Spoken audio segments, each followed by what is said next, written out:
나눌 수가 있겠습니다. 먼저 1절에서 3절까지는 예루살렘 교회를 향한 대대적인 핍박이 임함으로 말미암아 예루살렘 교회가 유대와 사마리아와 또 이방 지역으로 흩어지는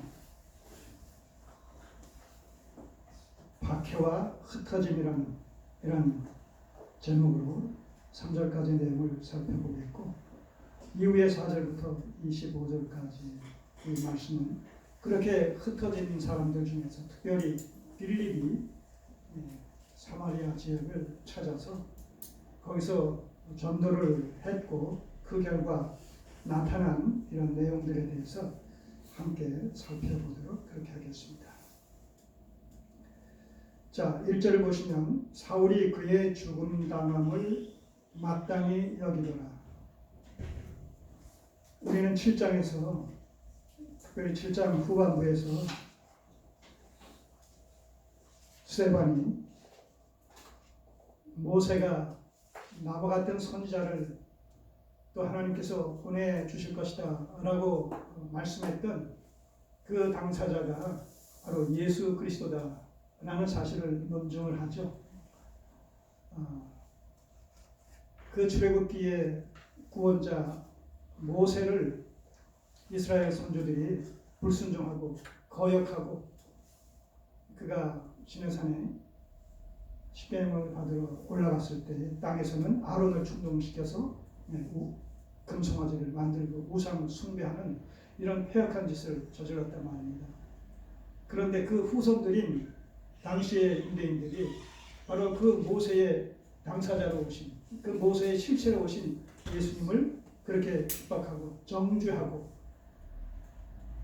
살인자 바나바와 맞교대시킴으로 말미암아 오히려 금은 살리고 예수님을 죽음에 내어주는 이런 엄청난 패역한 범죄를 저지르게 됐다라고 하면서 오히려 자신이 고소당했지만 마땅히 고소당할 자들은 너희들이다 라는 식으로 이제 사내들인 공회원들과 유대인들에게 책망을 하는 그런 내용들이 소개됩니다. 그리고 더더군다나 거의 58절을 56절을 보시면 말하되 보라 하늘이 열리고 인자가 하나님 우편에 서신 것을 보노라 이런 선언을 하죠.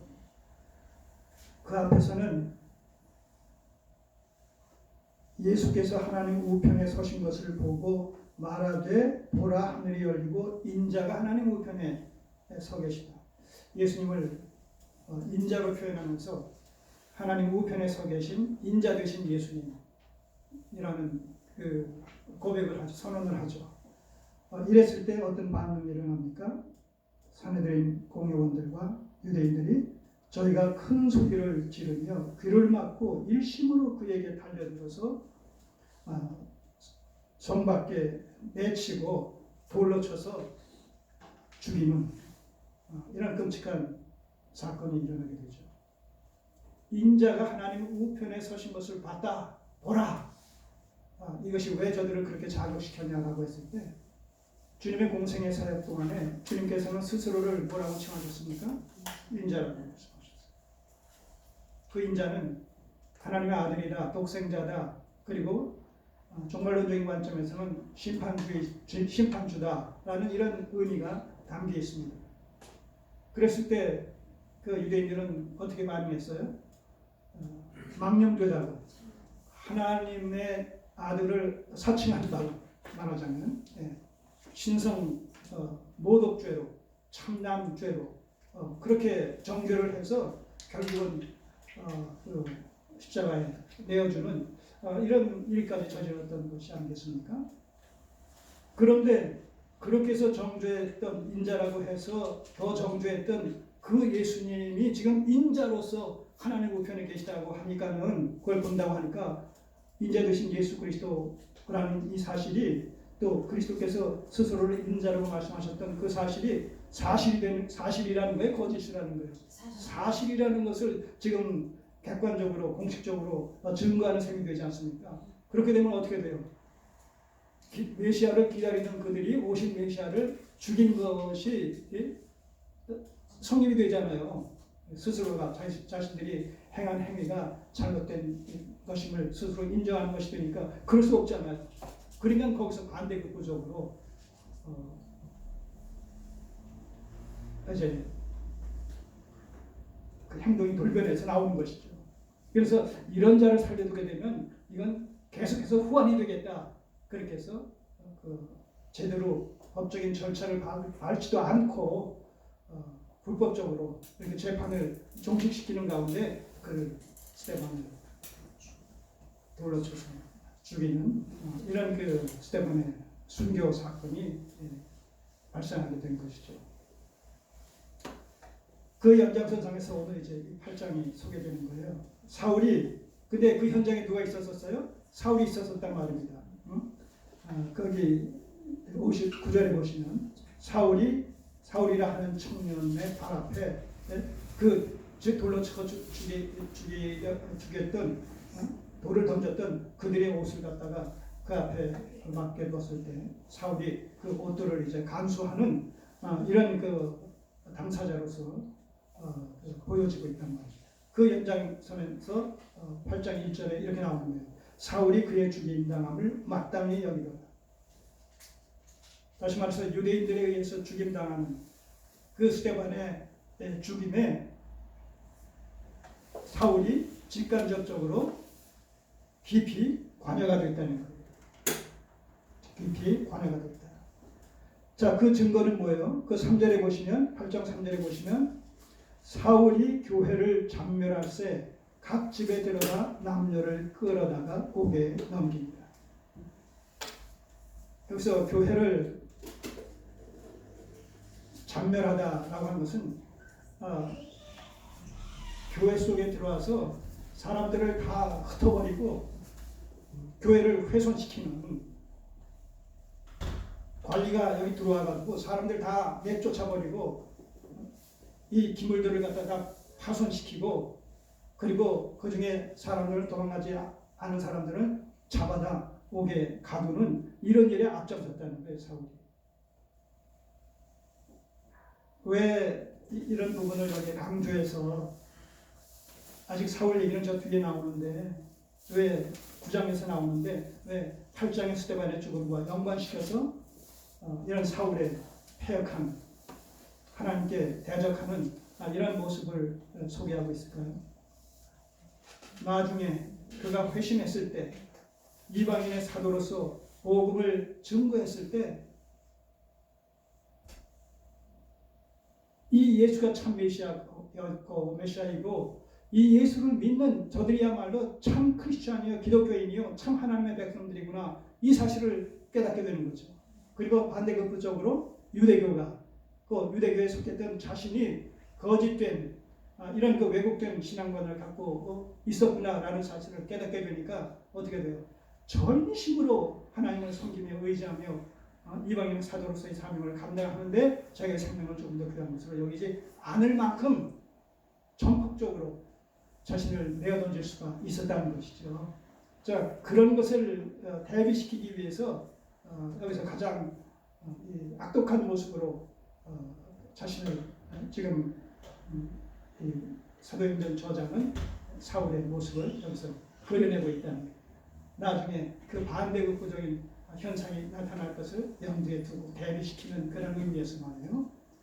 자, 어쨌든 그날의 사울이 죽임을 당함을 스데반의 죽임당함을 마땅히 여기더라. 그리고 그날에 스데반이 죽임당한 순교당한 그날에 어떤 일이 벌어졌느냐? 예루살렘에 있는 교회에 여기 보세요. 예루살렘에 있는 교회니까 예루살렘 교회가 한 교회가 아니라 예루살렘 지역에 흩어져 있는 이 가정교회 말하자면 이것을 얘기한단 말입니다. 그것을 총칭해서 예루살렘 교회 이렇게 얘기하는 것이죠. 그러니까 3,000명, 5,000명 됐다는 얘기가 한 교회가 그렇다는 것이 아니에요. 흩어져 있는 여러 이 가정교회들을 규합했을 때 그 전체적인 성도 수가 그렇게 됐다라는 얘기지요. 예루살렘에 있는 교회에 큰 핍박이 나서 스데반의 순교가 바로 예루살렘 교회로 향한 핍박의 하나의 도화선이 됐단 말입니다. 네. 동인으로 작용을 했다는 거예요. 교회에 큰 핍박이 나서 사도 외에는 다 유대와 사마리아 모든 땅으로 흩어지니라. 여기서 예루살렘 지역에 거주하던 성도들이 거의 대부분이 다 타 지역으로 이 핍박으로 말미암아 흩어지게 됐는데 사도들은 그 자리를 지켰다는 거예요. 여기서 우리는 이 사도들의 변화된 모습을 또 대비시켜서 보게 되지 않습니까? 예수님 살아생전에 공생의 기간 동안에 특별히 예수님께서 겟세마네 동산에서 잡히시는 그런 상황 속에서 그 이후에 이 제자들의 모습들이 어떻게 그 비겁한 이런 모습들이 빚어졌습니까? 예수님이 붙잡혀갈 때에 베드로는 쫓아가다가 나중에 이 주님께서 신문당하는 이 가야바 집에 들어가서 그 신문을 당하는 그런 과정 속에서 자신의 정체가 발각되니까 몇 번이나 부인했어요? 3번씩이나 예수님을 부인하지 않았습니까? 또 겟세마네 동산에서 잡혀가실 때에 물론 베드로는 거기서 말고의 귀를 자르는 이런 그 행동을 저질렀습니다만서도 이 사도들은 다 도망을 갔다는 겁니다. 그래서 정작 예수님께서 십자가 달려 돌아가실 때는 그 주변에 누구만 남았어요? 세례 요한만 남고 다른 제자들은 하나도 없고 또 다른 여인들만 있었었지 다른 제자들은 다 사라졌다는 겁니다. 도망갔다는 것이죠. 그런가 하면 예수님께서 돌아가신 지 사흘 만에 다시 살아나셨지만 그 사실을 깨닫지 못하던 이런 제자들은 어떤 상황 속에 있어서요? 문을 닫고 집안 저 구석에 모여서 밖에 나가 제대로 활동도 하지 못해 사내들인 공회원들에 의해서 잡혀갈까 봐 예수님 따르던 무리들이다 제자들이다 라고 해서 잡혀갈까 봐 두려운 마음으로 그렇게 숨어 지내던 그들이었단 말입니다. 그런데 여기서는 뭐예요?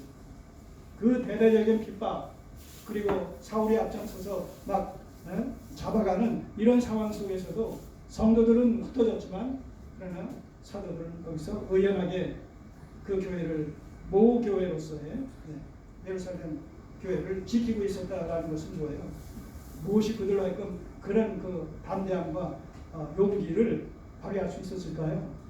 바로 성령의 충만함을 입었기 때문에 성령께서 저들과 함께 해주심으로 말미암아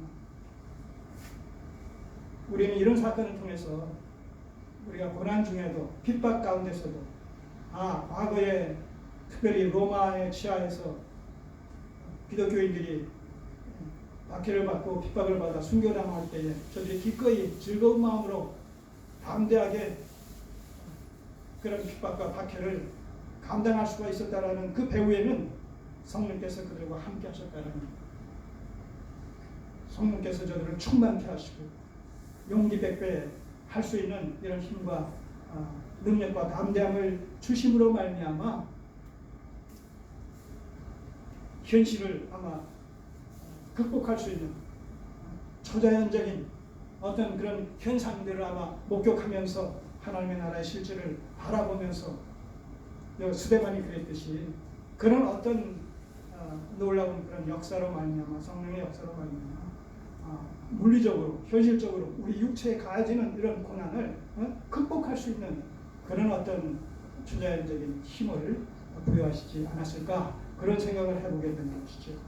어쨌든 이 사도들의 담대한 이런 모습을 우리가 여기서 예수님 공생의 기간 동안에 저들이 취했던 그런 그 비겁했던 이런 그 모습과 크게 대비시켜서 확인해 볼 수가 있겠습니다. 자, 그러니 우리도 염려할 필요 없다는 것. 염려하지 말라는 얘기. 어떤 경우라도 성령이 우리와 함께 하신다. 실제 주께서 그러지 않았어요? 내가 잡혀갈 때 가서 무슨 말을 할 건지 염려하지 말아라. 그때 그 시에 성령께서 너에게 너희 입에 합당한 말씀을 부어줄 것이다. 그런 얘기들이 지금 이 사도행전에서 그대로 다 나오는 거예요. 이제 성취되는 거예요. 그리고 오늘 우리에게도 마찬가지. 그대로 적용되어진다는 거예요.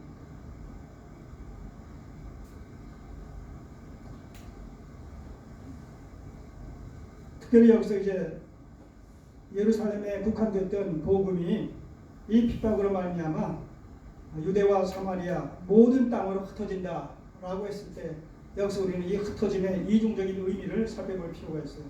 흩어진다라고 했을 때 표면적으로는 무엇 때문에 흩어지는 거예요? 지금 핍박 때문에. 근데 이면적으로는 그 핍박으로 말미암아 흩어지는 것으로 인해서 어떤 것이 또 주 안에서 성취가 되느냐라고 했을 때, 예, 복음이 전해지게 되면 성령이 임하게 되면 권능을 받고 너희가 예루살렘과 유다와 사마리아와 땅끝까지 이르러 내 증인이 될 것이다 라는 사도행전 1장 8절의 말씀이 이와 같은 방식으로 성취가 되는 실현이 된단 말이죠. 여기서 우리는 박해의 역설을 봅니다. 박해의 역설, 박해의 긍정적인 역설을 보는 것이죠. 박해를 받아서 흩어졌는데 어떻게 보면 도망갔는데 그 도망가는 것이 그 현장에서 복음을 전하는 계기가 되어짐으로 말미암아 궁극적으로는 하나님의 약속의 말씀이 성취가 되어지는 이 역설, 이 반전. 주께서 죽으셨어요. 십자가에. 사단이 쾌재를 불렸어요. 이젠 끝났다. 우리가 이겼다. 근데 사흘 만에 부활하셨어요. 그래서 그 부활 사건은 뭐예요? 여자의 뱀의 후손의 머리를 상하게 하는 치명상을 입히는, 또 승리하게 되는 그런 그 반전의 묘미를 우리가 십자가 사건을 통해서 보게 된단 말이에요. 그래서 모든 것을 하나님께 선을 이루시는 거예요. 하나님께서. 오늘 우리가 경험하고 있는, 우리가 안고 있는 당면한 여러 가지 고난과 시련과 고통스러운 이런 일들이 있을 거예요. 그거 없으면 어떻게 보면 역설적으로 성도가 아니에요. 왜냐하면 그런 것을 통해서 우리로 하여금 이 세상을 자꾸 돌아보지 않게 하시고 연을 끊게 하시고, 그리고 반대급부적으로 하나님을 바라보고 하나님의 나라를 사모하는 이 천상지향적인 가치관에 입각한 삶을 살아갈 수 있도록 이 땅에서의 성도에게는 적절하게 때를 따라 감당할 만한 그런 시험거리를 주셔서 이 세상과의 관계를 하나하나 끌어 나가시는 이런 하나님의 섭리 역사의 이런 손길을 우리가 성경을 통해서 확인하게 된다. 여러분, 그런 경험, 지금 제가 말씀드린 그런 경험 우리 성도님들 개개인적으로 다 경험하고 있지 않습니까? 예. 그게 성경 속에 우리의 믿음의 선진들이 걸었던 길이고 하나님께서 그들을 인도하셨던 그런 그 섭리의 역사였단 말이죠. 그러니 오늘날의 하나님의 백성들도 동일한 원리 속에서 하나님의 섭리의 손길 하에서 우리의 생애가 전개되고 있다는 것이죠.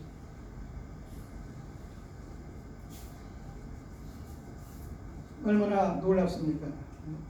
저들은 기독교를 진멸시키려고 대대적인 전방위적인 그런 박해를 가했는데, 그래서 흩어지니까 이젠 우리가 이겼다.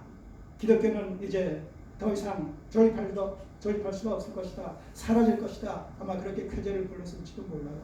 그런데 그들이 이미 복음을 듣고 거듭난 그들이 또 피해간 그 현장에서 또 복음을 전하는 거예요.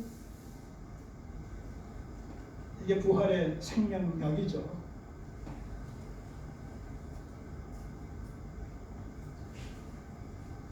그래서 전도는 본능적인 것이지 충동적이거나 계획적이거나 기계적인 것이 아니란 말이에요.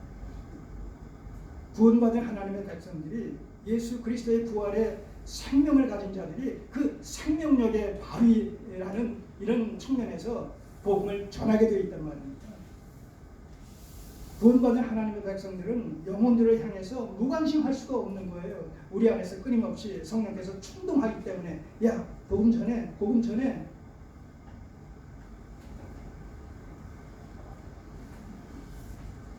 그래서 복음 전도라는 것은 이미 받은 그리스도의 부활의 생명을 나누는 거예요. 생명의 분여가 전도의 본질이에요. 그리스도의 생명을 나누는 거예요. 또 다른 사람과 나누는 거예요. 또 다른 사람과 또 나누는 거예요.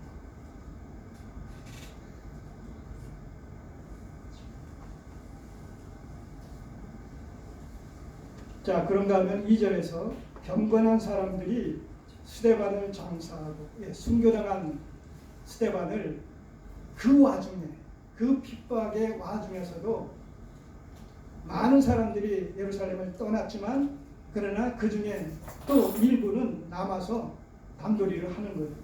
이 스데반을 장사 지내는 거죠. 어디나 이 경건한 사람들이 있어요. 하나님께서는 이 세상 가운데서 하나님의 구속사를 성취시켜 나가시는 과정 속에서 그 시대의 남은 자들을 사용하십니다. 그래서 어느 시대나 그 시대에 하나님의 7천의 남은 자라는 이런 이름으로 묘사되고 있는 남은 자들을 어느 시대건 보존하셔서 그들을 통해서 하나님의 뜻을 이루시고 하나님의 나라를 이루어 가신다.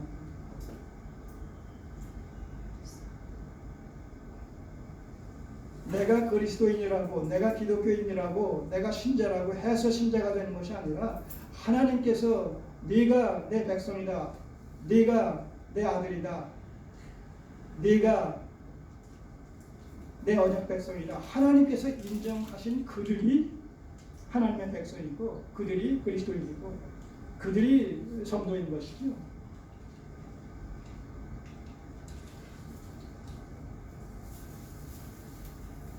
하나님께서 말씀하시는 그 범주, 그 카테고리에 성도라고 인정하시는 그 정체성이 내게 있느냐, 우리에게 있느냐, 우리 교회에게 있느냐, 그게 관건이라는 거예요. 하나님께서 성경을 통해서 이것이 구원이다, 이것이 성도다, 이것이 교회다 라고 하는 그 테두리, 그 정의, 그런 성격, 이런 것들이 우리 교회에, 내 안에, 우리 안에 소유되고 있는 그게 관건이다. 내가 주님의 이름으로 무엇입니다. 내가 주님의 이름으로, 그게 아닙니다. 그건 내가 복음, 자기 복음, 성경이 응하고 또 내가 성경을 응하는, 그래서 항상 기준은 성경이어야 됩니다. 성경이어야 됩니다. 말씀이어야 됩니다. 너희가 하나님께 열심히 있으면 지식을 쫓은 것이 아니라 하나님의 의를 모르고 자기 의를 세우고 힘써 하나님의 의를 복종 잘 했다. 지식을 쫓는 신앙이어야 됩니다. 지식을 쫓는 것이 아니게 되면 그게 내가 복음이다. 참 복음이 아니라 다른 복음이 됩니다. 자, 경건한 사람들이 스데반을 장사하고 위하여 크게 울더라. 네. 자, 이렇게 해서 예루살렘에 임한 유대교의 대대적인 핍박으로 말미암아 예루살렘 교회는 표면적으로 보면 와해된 것 같습니다. 네. 더 이상 존립할 수 없는 것 같이 보여집니다. 겨우 사도들만이 남아서 예루살렘 교회의 어떤 명맥을 유지하는 것처럼 그렇게 아주 미약해 보이는 그런 모습을 우리가 여기서 추정해 볼 수가 있습니다. 그런데 복음은 그것으로서 끝나지 않았다. 그것으로서 예수 그리스도의 부활의 생명은 결코 어떤 상황 속에서도 생명력은 중단될 수가 없는 것이죠. 사라질 수가 없는 것이죠. 자, 그렇게 해서 이제 4절부터 25절까지의 내용은 그 일환으로 그렇게 예루살렘을 핍박을 피해서 떠난 성도들에 의해서 그 현장에서 복음이 또 능력 있게 선포되어지고 증거되어짐으로 말미암아 또 다른 영혼들을 구원으로 이끄는 이 놀라운 구원의 역사가 일어나는 사실을 특별히 빌립보 사마리아라는 이방 지역에서 빌립에 의해서 전도되어지는 이런 그 내용을 소개하면서 구체적으로 우리에게 보여주고 있습니다. 자, 그 내용입니다. 빌립에 의한 사마리아 전도와 그 결과에 대해서 소개를 해줍니다. 자, 4절 이하를 보시죠. 그 흩어진 사람들이 두루 다니며 복음의 말씀을 전할세. 예. 복음 전하라고 했어요. 근데 아니에요. 바로 예수 그리스도의 생명이 그 생명을 받은 자로 하여금, 구원받은 자로 하여금 본능적으로 복음을 전하게 우리의 인격을 주장한단 말이에요. 간섭하신단 말이죠. 그래서 말씀드린 거예요. 복음 전파는 이건 본능적인 활동이지. 이건 인위적인 어떤 이벤트가 아니라는 거예요. 그렇기 때문에 구원받은 하나님의 백성들이 살아가는 삶의 현장에서는 끊임없이 그가 복음의 증인으로서의 삶을 살아가기 마련이기 때문에 마련이죠. 어떤 경우라도 상대방을 복음으로 인도하려는 그런 본능적인 그런 거룩한 욕망이 항상 있게 마련이라는 거예요. 뭐 매사에 그냥 다른 일 안 하고 그거만 한다. 그게 아니라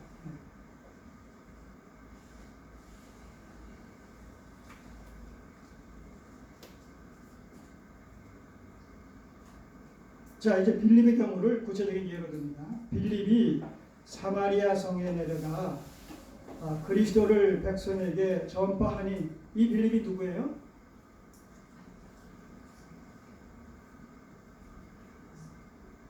그 7 집사 중에 한 사람이에요. 7 집사 중에 한 사람. 예수님의 제자 빌립이 아니라 7 집사 중에 추가로 집사를 선임하지 않았어요. 스데반과 빌립 외에 5명이 더해져서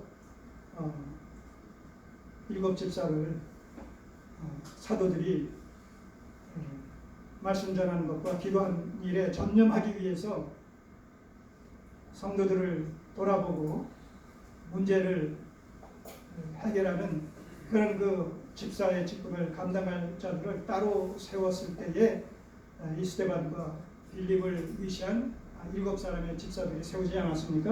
예. 그 집사 7 집사 중에 한 사람이 이 빌립이에요. 자, 그도 이제 예루살렘에 임해지는 박해를 피해서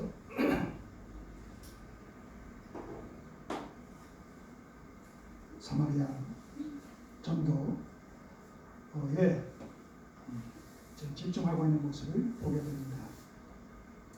자, 5절 빌립이 사마리아 성에 내려가 그리스도를 백성에게 전파하니 무리가 빌립의 말도 듣고 행하는 표적도 보고 일심으로 그의 말하는 것을 쫓더라. 자, 여기서 이제 빌립이 사마리아 지역에 가서 전했던 그 복음의 핵심적인 내용이 뭐냐면, 거기도 잠깐 나오지만 12절에 구체적으로 소개가 됩니다. 12절을 보시면 빌립이 하나님의 나라와 및 예수 그리스도의 이름에 관하여 전도함을 저희가 믿고, 이렇게 있죠. 하나님의 나라와 예수 그리스도의 이름을 전파했다는 거예요. 여기서 예수 그리스도의 이름을 전파했다는 얘기는 예수 그리스도의 인격과 사역, 다시 말하면 하나님의 아들로서 그가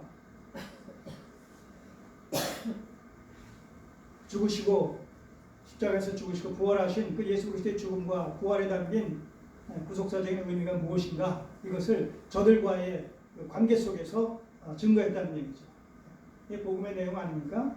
예수 그리스도께서 왜 죽으셨는가? 예수 그리스도는 누구신가? 왜 부활하셨는가? 그 죽음과 나와 무슨 상관입니까? 그분의 부활과 나와 무슨 상관입니까? 이게 복음의 핵심적인 내용 아니겠습니까? 이걸 전했다는 거예요. 그리고 그 전한 것은 곧 사도들이 예루살렘에서 전했던 복음과 본질상 같겠어요? 다르겠어요? 같은 것이죠. 예. 어느 시대건 그 시대의 신실한 하나님의 구원받은 백성들이 전했던 복음의 내용은 또 다른 시대에 신실한 하나님의 백성들이 전했던 복음의 내용과 본질에서 차이가 있겠어요, 없겠어요? 없죠. 있을 수가 없죠. 왜냐하면 그것이 예수 그리스도의 복음에 근거하고 있는 것이기 때문에. 예수 그리스도의 복음에 바르게 접촉된 자는 예수 그리스도의 그 사역에 담긴, 인격과 사역에 담긴 복음의 내용을 바르게 전할 수밖에 없는 것이죠. 그리고 그것은 어느 시대건 모든 성도들이 동일한 맥락 속에서 전해지는 동일한 진리의 말씀이요 복음의 말씀이 될 수밖에 없는 것이죠.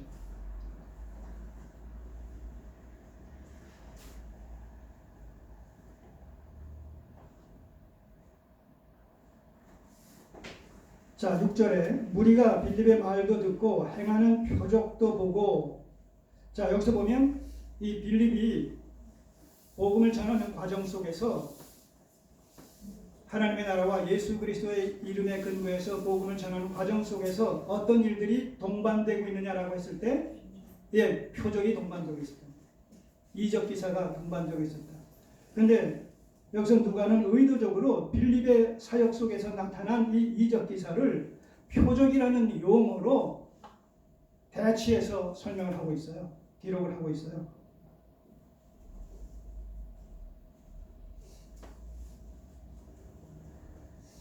그래서 5절에 그 표적이라는 이런 6절에 표적이 임했다고 얘기를 하고, 그 다음에 13절에도 보면 시몬도 믿고 세례를 받은 후에 전심으로 빌립을 따라다니며 그 나타나는 표적과 큰 능력을 보고 놀라니라. 예. 의도적으로 빌립의 이 사역 속에 동반돼서 나타나는 이적 기사를 표적이라고 얘기합니다.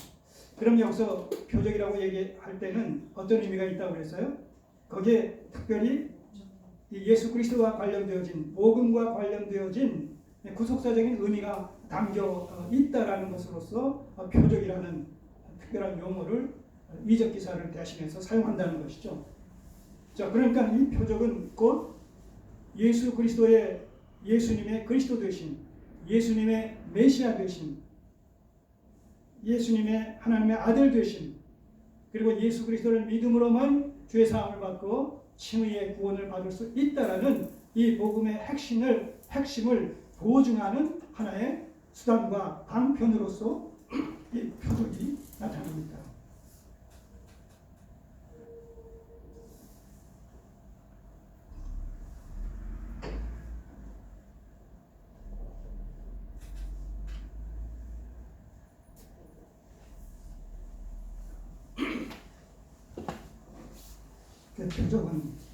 표적은 복음 전거에 있어서 목적입니까? 방편입니까? 방편이란 말. 도구란 말. 복음의 도구, 복음의 방편으로서의 표적이지 결코 표적 자체가 목적이 될 수가 없다는 것이죠. 그러니까 이 이적 기사가 나타날 때는 항상 그것이 표적적 이적 기사여야 되는 거예요. 그 얘기는 예수 그리스도를 증거하기 위한 수단과 방편으로서의 표적이요, 그러기에 이적이 돼야지 이 이적 기사를 사사로운 목적에 사용하면 안 된다는 거예요.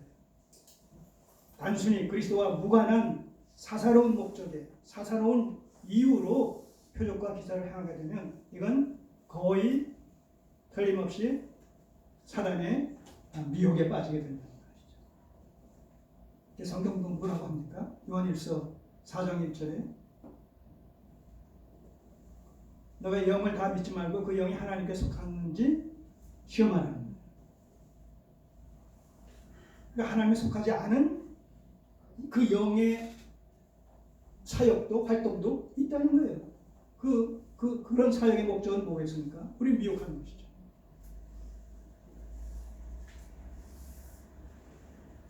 사단도 자신을 광명의 천사로 가장에서 나타날 수 있다는 거예요. 왜요? 우리를 미혹하기 위해서. 그리고 특별히 이때에 이 사도행전에 나타나는 이런 그 이적 기사는 예수님 당시에 나타났던 그런 이적 기사와 맥을 같이 하는데 결국 뭐냐면 아직 성경이 최종 계시로 완성되기 이전에 이 사도들의 사도들의 신분과 사도들이 정하는 복음의 내용이 하나님께서 객관적으로 인준하는 것이다. 그 사도는 하나님이 세우신 사도요. 저들이 행한 표적은 하나님의 능력으로, 성령의 능력으로 말미암아 일어나는 것이다 라는 것을 객관적으로 보증해 주는 하나의 근거로서 표적을 사용한 거예요.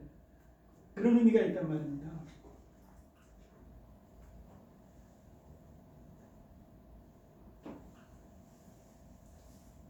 그래서 이 구속사적인 맥락 속에서 이 표적의 의미, 이적 기사의 의미를 이해해야지 단순히 평면적으로, 수평적으로만 접근해가지고 그때 제자들이 그렇게 행했으니까 오늘날 우리도 하나님의 제자들로서 우리도 행할 수 있다. 이런 맥락에서 이걸 해석하고 이해하고 또 적용하려고 한다면 안 되는 말이죠.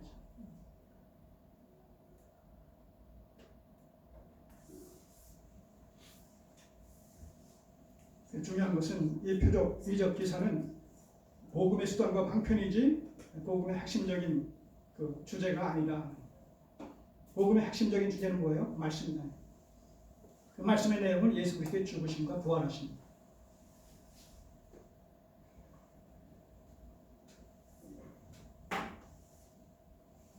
자, 그러니까 그런 이적 표적 기사가 나타나면서 동반되어지면서 복음이 전파되어질 때 사마리아의 많은 사람들이 그 복음의 말씀을 듣고 또 그런 표적을 통해서 더 그것을 확신하면서 빌립을 따르는 그 말씀을 듣고 세례받는 이런 사람들이 엄청나게 많아졌다는 것이죠.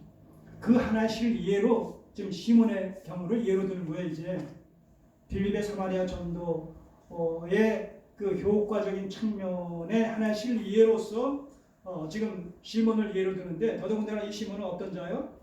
마술을 행하는 거짓 마술사였어요. 자, 그러니까 평범한 사마리아인이 아닌 이 거짓 마술사가 빌립의 복음을 듣고 그것을 청정해서 세례까지 받는 이런 엄청난 귀신의 역사로 말미암아 행해지는 이 시몬의 마술이 예수 그리스도로 말미암는 이 복음의 능력과 권세 앞에 여지없이 패배되어지고 정복당하는 이런 모습을 지금 보여주기 위해서 지금 시몬의 경우를 특별히 마술사 시몬의 경우를 하나의 예로 지금 여기서 기록하고 있는 겁니다. 그래서 복음은 뭐예요? 모든 믿는 자에게 구원을 베푸시는 하나님의 능력이다라는 사실을 갖다가 그 하나님의 능력 앞에 귀신의 권세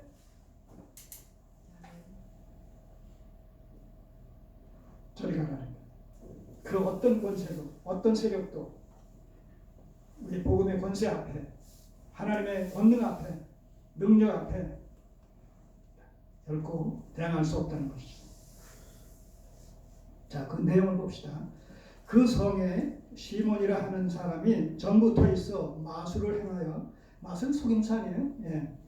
사마리아 백성을 놀라게 하며 자칭 큰 자라 하니 낮은 사람부터 높은 사람까지 다 청종하여 가로되 이 사람은 크다 일컫는 하나님의 능력이라 하더라. 이 거짓 마술사 시몬의 이 마술이 하나님으로부터 주어지는 엄청난 능력으로 사람들이 그렇게 미혹당해서 알고 이 시몬을 대단한 사람으로 추앙하는 그런 분위기가 그 사마리아 일대에 만연했다는 거예요.